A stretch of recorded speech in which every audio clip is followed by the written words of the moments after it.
1.7-Transformations. 80% of success is showing up, Woody Allen.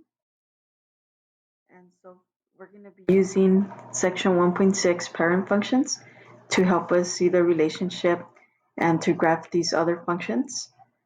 And so if you notice in example 1, we have f of x equals x squared.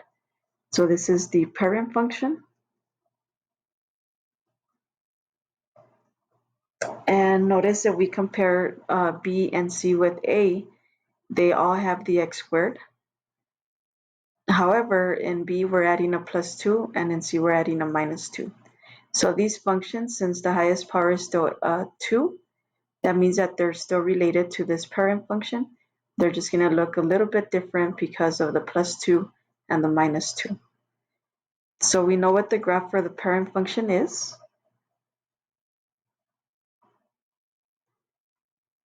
So the graph looks something like this. It's a parabola, U-shape. So this is letter A, so that's your parent function. And then I'm going to use decimals to help us see the other graphs.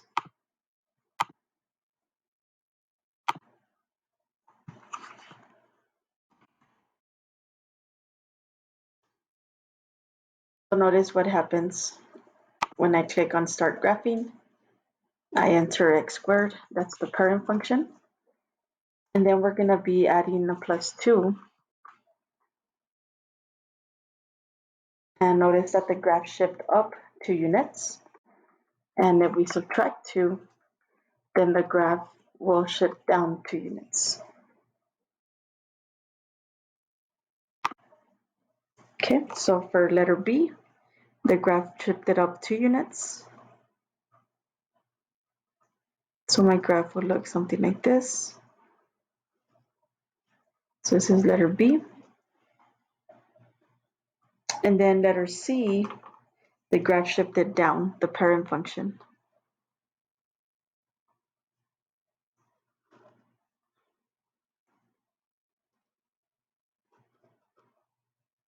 Okay, so this is letter C. So what is the difference between graph B and C when compared to the graph of the parent function? And what do you think caused this difference? So again, the parent function is x squared. B and C have the x squared, but now we're adding a plus 2, and then we're subtracting a minus 2. So when we subtract it, this graph shifted down. And when we add it, the graph shifted upward. So in the definitions, the graph of y equals f of x plus c is the graph of y equals f of x shifted c units vertically upward. So the graph will move upward. And if we're subtracting, then the graph will move downward. Okay, so let's look at an example. Use the graph of f of x equals the absolute value of x to obtain the graph of g of x equals absolute value of x plus 3. So first, you want to identify the parent function. So this is the parent function. You can refer to section 1.6 if you're not sure what the graph looks like. But the absolute value is going to be a V-shaped graph, almost like a parabola, but it's a V instead of a U. So this is f of x.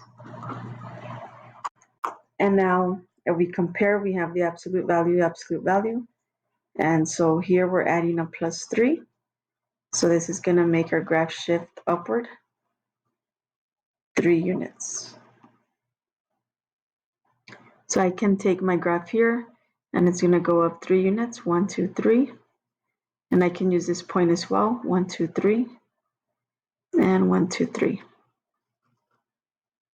When you're graphing on WebAssign, you need to make sure you have at least 2 points. Okay, so that was number 35, or page 35. Let's go on to page 36.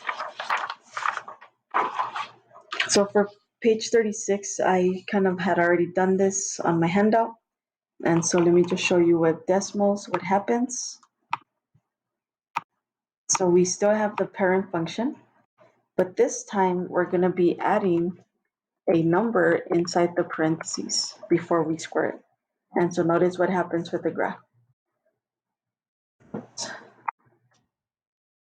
So the graph gets shifted to the left 3 units, and then we subtract the number in the parentheses. Then the graph gets shifted to the right 3 units. Let me do that again.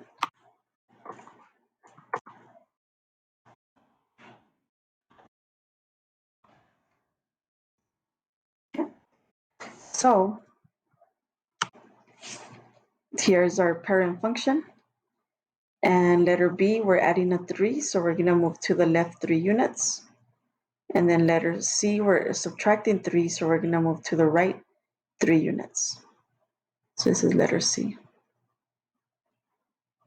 Okay, so in general, if you're adding a number in the parentheses before squaring it, or before taking the absolute value, etc., then if we're adding a number, we're going to move left. If we're subtracting a number, we're going to move right. So for example, here the parent function is the square root. Okay, so the square root looks like this.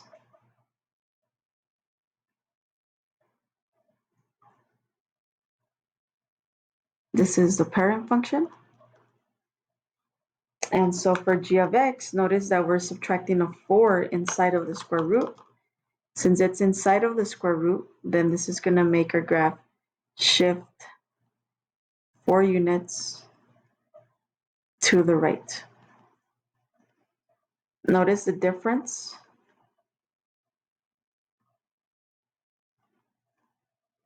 Okay, if it's on the inside, this moves to the right.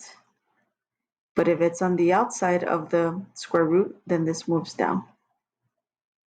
Okay, so this is just an example, but this problem here is only shifting to the right.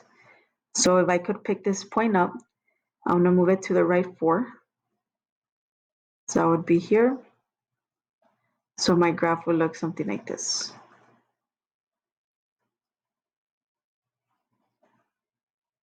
Okay, let's go to the next page.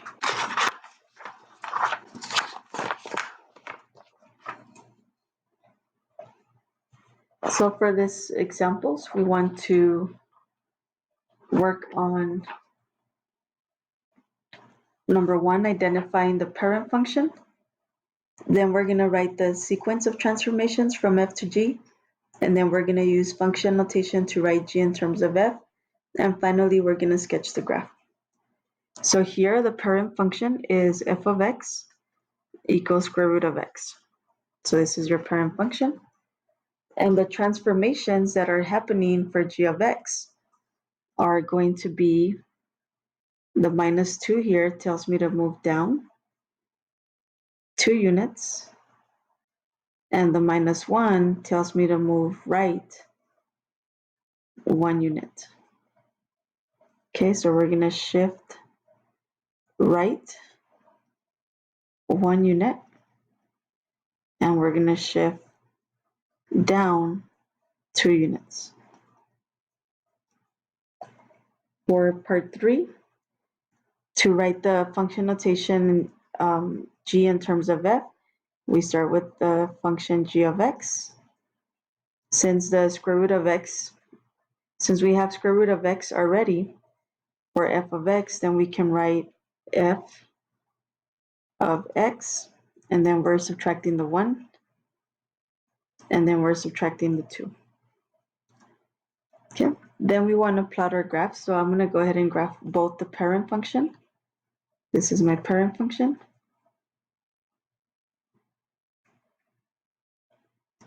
Call it f of x. And then g of x, from this point, we're going to go down 2 and over to the right 1. So down 2 over to the right 1. Down 2 over to the right 1. So this would be g of x. Okay, the next one, the parent function is f of x equals x cubed.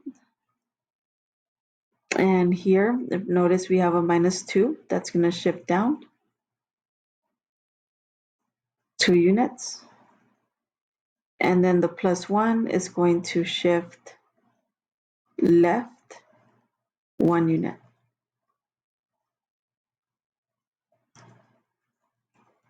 So shift down 2 units and shift left 1 unit. The function notation would be g of x of the function f of x, and then we're adding a 1 and we're subtracting a 2. So to graph this x cubed, if you don't remember the graph, you can look back at section 1.6 to look at the parent function. So this is f of x. And then we're going to take this point and go down 2 units and then 1 to the left. So this point go down 2 units, 1 to the left, down 2 units, 1 to the left. So my graph will look something like this. And let me go ahead and put it in decimal so we can have a better picture. So here is x cubed. And then we have x plus 1 cubed minus 2. So the green one is the parent function, and then the purple one is the shifting.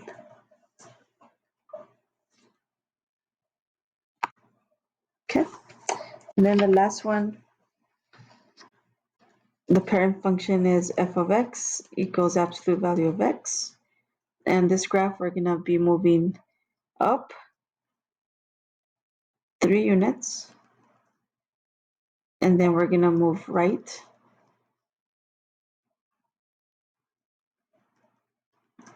1 unit.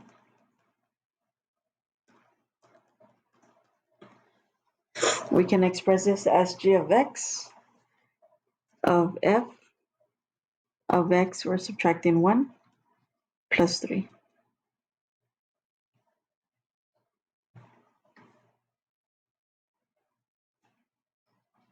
Okay, so my parent function is a v shape. So this is f of x.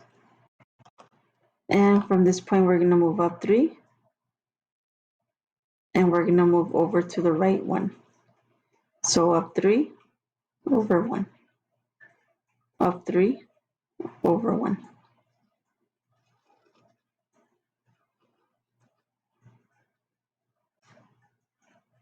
So this is our other f of x function. Okay, so let's go to page 38. Here we have some graphs. Use the graph of f of x equals x absolute value of x to write an equation of the function represented by each graph. So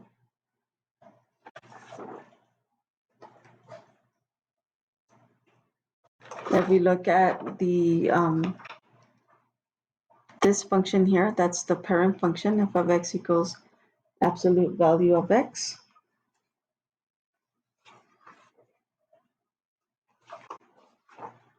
So we look at letter A, which is this graph here. In order to get this graph from the parent function, this graph is being shifted over 1, 2, 3, 4, 5, 6 units to the left. So let's call it g of x. So since it got shifted to the left, we're going to be adding 6. Okay, so from here to here, we added 6 so that it can move to the left 6. And then letter B is this one down here. Well, it looks like the graph got shifted down 1, 2, 3, 4 units. Let's call it h of x. Since it's going down, then we subtract 4. And then C looks like it went up 3 units, and then it went over to the right 1 unit. Let's call it R of X. Since it went over to the right 1 unit, we're going to subtract 1, and then it went up 3 units. The next part, the graph of y equals negative f of x, is the graph of y equals f of x reflected about the x-axis. And the graph of y equals f of negative x is the graph of y equals f of x reflected about the y-axis. So for example, here we have the parent function x squared.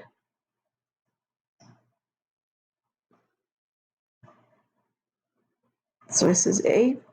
And then notice for b, we have a negative in front of the x squared. And so if we graph that function, notice what we get. So this is the parent function.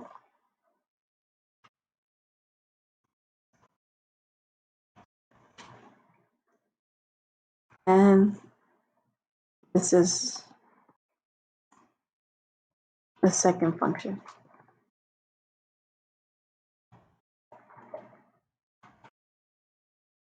Notice that the graph opens downward. So it reflects on the x-axis. So here's your x-axis. So if you fold the paper, this parabola here will land on top of this one here. So this graph is going to open down if the number in front of x squared is negative. So this is letter B.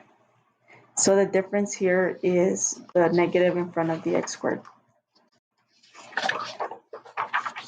Okay, let's look at 39. It says use the graph of f of x to obtain the graph of g of x equals negative absolute value of x.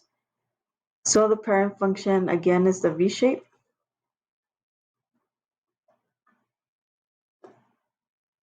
This is f of x. And since I have a negative on the outside of the absolute value, then it's going to reflect on the x-axis.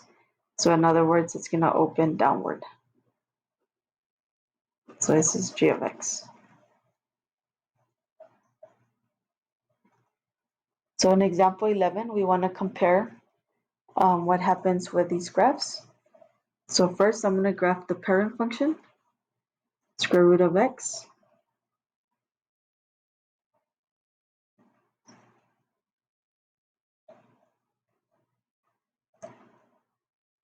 Okay. And for letter A, it says g of x is equal to negative square root of x. Notice that the negative is on the outside of the square root of x. So this is going to have x-axis symmetry. In other words, it opens downward. And so this graph, if I fold it on the x-axis, come this way here, then it's going to land down here.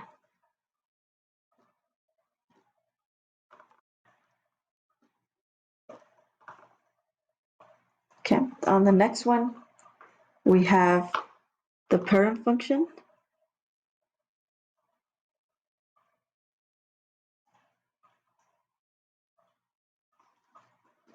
This is h of x. I'm sorry, this is f of x. And notice here that the negative is in the inside. So what that means is you should have y-axis symmetry. So that means we're going to fold this way. So the first one, we fold it down because the negative was on the outside. If it's on the inside, then we fold on the y-axis. So the graph for this will look like this.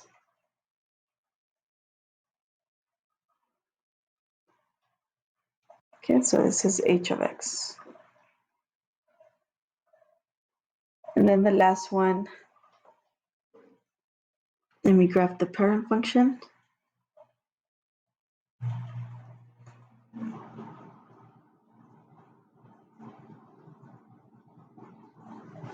And so now we have a negative Notice that the negative is on the outside.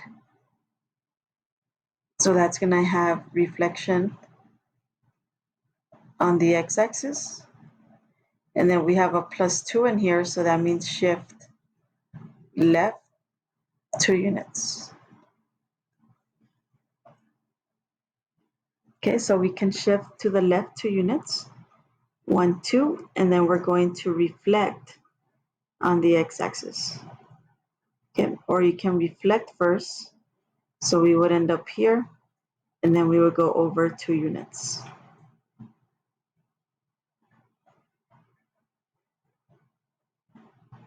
So my graph would look something like this.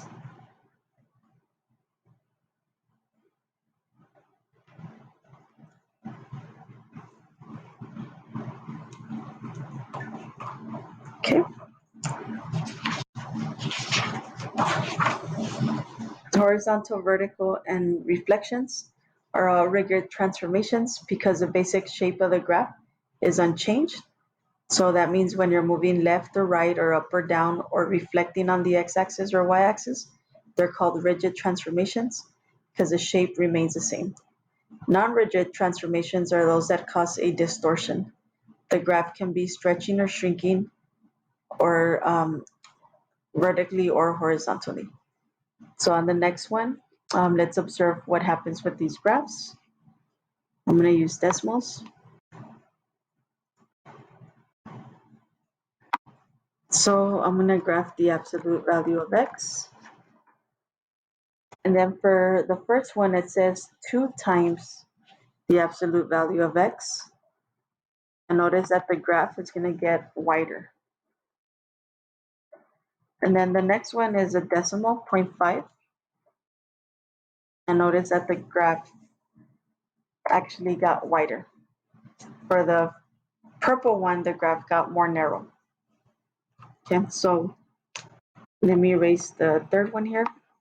So when we have a number 2, the graph, which is the purple one, got more narrow.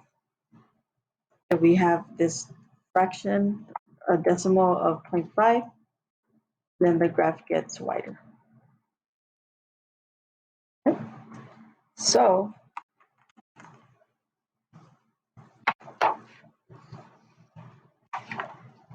my absolute value is here. This is my parent function. This is f of x.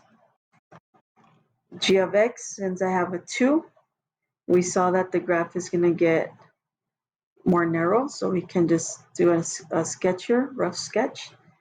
And then if it's 0.5, it actually gets wider. Okay, so this is g of x equals 0.5 absolute value of x. So if you have a decimal, okay, so any number between 0 and 1, then the graph gets wider. Okay, if you have a number greater than 1, the graph gets more narrow. In other words, it gets skinnier, it's folding in.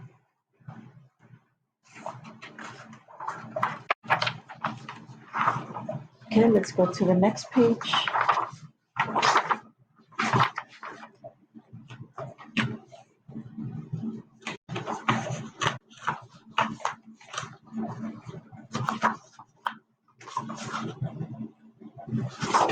Okay, so the next page, let me find it.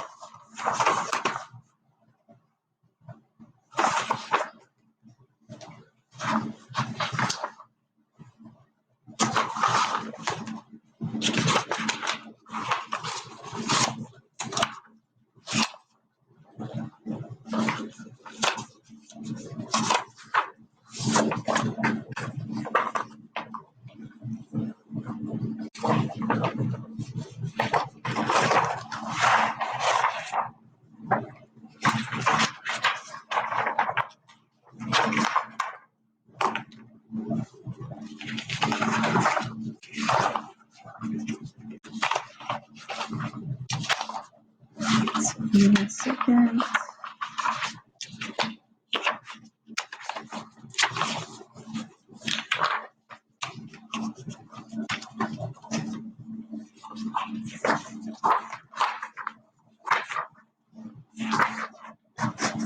Okay, so I can't find the page, but I'll write it here. So on page 40, it says to use the graph f of x equals x squared to obtain the graph of g of x equals 2 times x minus 1 squared plus 3.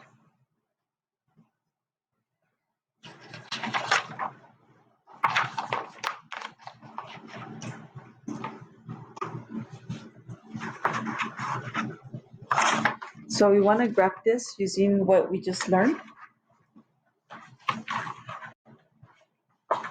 So first, let's look at the function.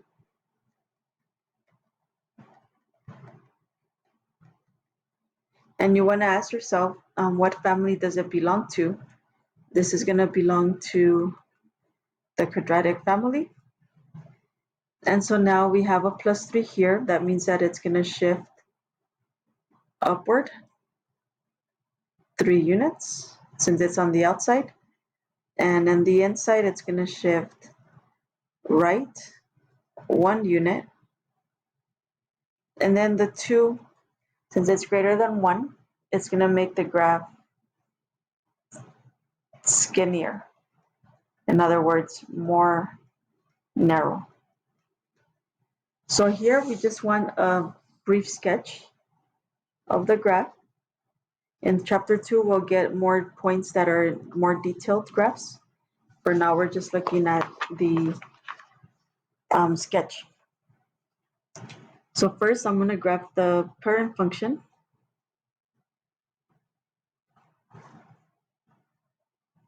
So this is the parent function. So let's call this f of x. Then we're going to graph the vertical and horizontal shifts. So we can graph the plus 3 and the minus 3.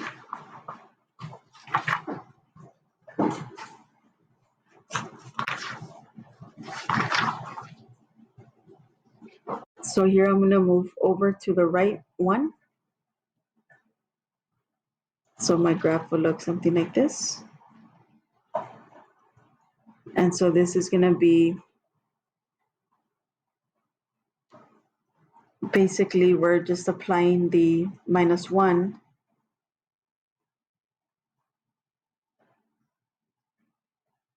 okay, and then we want to move that graph up 3 units. So from here I'm going to go up 3 units. So now my graph will be up here. So this is going to be g of x is equal to x minus 1 squared plus 3. And then last, you want to apply the graph to be skinnier. So when you sketch this, it should really be obvious that it's skinnier than the parent function. Okay, so maybe it will look something like this. Okay. So let me just graph that again without using the 3 units. So here we have x squared.